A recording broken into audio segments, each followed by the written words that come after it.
And we're here post-game with the Inland Empire Matadors. On the left is outside hitter Nick Ramos, and on his left is Eric Beatty, who made his NVA debut this weekend.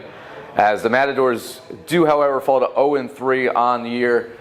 Well, Nick, we'll start with you. That first set could have gone either way. A lot of mistakes that kind of gave the Tornadoes some free points. Kind of assess what went wrong.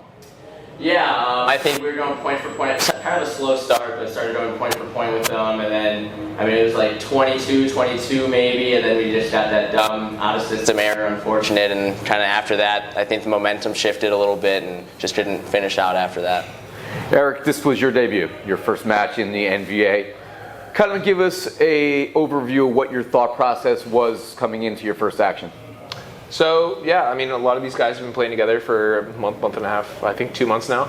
I've only been with the team for about a week, so definitely the new guy out there, but they make it easy, bringing it in as a team, making me feel included, which is really nice. All the guys are out there for each other, which is pretty cool. And we had a couple people in new positions today, so I wasn't the only person that was feeling a little bit uncomfortable out there, but I know if I just went out there and did my job to the best of my ability, pass, put some solid swings in, and just try to limit the unforced errors, we're going to have a productive day. I know it's your first match, but you've obviously been able to see the talent level here. You are one of our free agent acquisitions from another league, which will not be named, but what's your overall opinion so far of the league as a whole, the talent level, and really what we're being able to showcase here? I love it so far. I'll name it. I came from the BLA. And they're a well put together league, tournaments all around the country, but I think the talent level here, from what I've seen so far, is a little slightly higher. Seems a little bit more put together. With these post-game interviews, with the banners lining around the gym, it seems just like a slight step up. So I'm excited for it, and I'm glad I made the move. See, this fancy banner behind you guys, not just for the post-game, it shows that we got something special brewing here in the NVA. Nick, you guys are 0-3 on the year, obviously not where you imagine and hope to be at this point in the season, but what can you take out of a match like this against a Matadors squad that, quite frankly, blocked really well and early on even put some service pressure on you guys?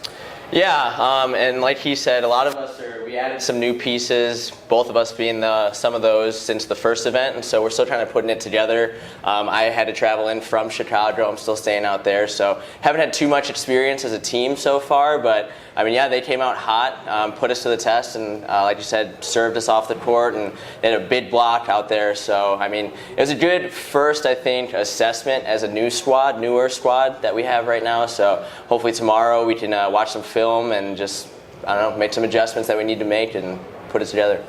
Eric, for you, obviously you carried a heavy workload there on the outside. And you dealt firsthand with the difficulty of the tornado block. What can you learn from your debut in terms of how you approach some of these really difficult blocking teams going forward? Yeah, so this isn't the first time I've had a big block in front of me, for sure. But with Felix out there, that guy is solid. First set, I remember I went up for a pretty tight chop set, tried to push into his block, swipe him out of bounds, and that guy is just a wall. Always good hands, always going to be going straight back down, area 6, area 3. And you just got to challenge it. You got to find ways to challenge it high, make some solid swings. I've been as tall as I am, as a 6'7" outside, I've always played a little bit of small ball and chipping it off the block and trying to get those tools. So I kind of resorted to that a little bit after, especially getting blocked twice in that third set. But the most you can do is just try to either make smart shots on the edge of the block or hit hard. So that's what I was thinking, and just hoping my team's around there covering. We like to call that smart Stanford volleyball. Intellectual brutality is what we called it. Ooh, I'm going to have to steal that one for a future broadcast. And speaking on the broadcast, there was one point where Felix Chapin hit an impossible angle ball, and we saw your reaction. We talked about it, on the air, and because we all had a similar reaction. Can you appreciate while you're live in the game when one of your rival players is able to hit just a highlight reel type play? Yeah, it was an outside set past the antenna. He's fallen away from the ball, and I'm probably sitting 8-foot line, really just thinking the ball's only going to be coming to my right side. No one's blowing it past my left side when I'm sitting 7 feet, 8 feet off the court or off the net. So he just blasted that ball. And it wasn't just a shot. I mean, he hit that ball hard with some pace, topspin and in, probably about the 4-foot line on the line. So that was nasty. I recognize that there's some real power and talent going into that swing. That was a thing of beauty to watch. I think we could all appreciate plays like that. So we look ahead to tomorrow for you guys. You'll be taking on a Chicago Untouchable team that they'll be taking on Team Freedom today, but they could also be 0-3 heading into tomorrow's matchup. Nick, this question for you, being that you played last year for the Untouchables. Yep. You know this Matador squad. How do you match up against Chicago, and what would it take for you guys to be able to be victorious? Yeah, I mean, me personally, I still practice with those guys being in Chicago, so I got a lot of intel that I'll keep to my team. But they've got a lot of guys from Pennsylvania that I've never played against, so it's going to be interesting. Hopefully we get a look at them today. But, I mean, we struggled serving today, so we definitely got to pick up our serving and serve aggressive rather than just relying on just getting it over and in.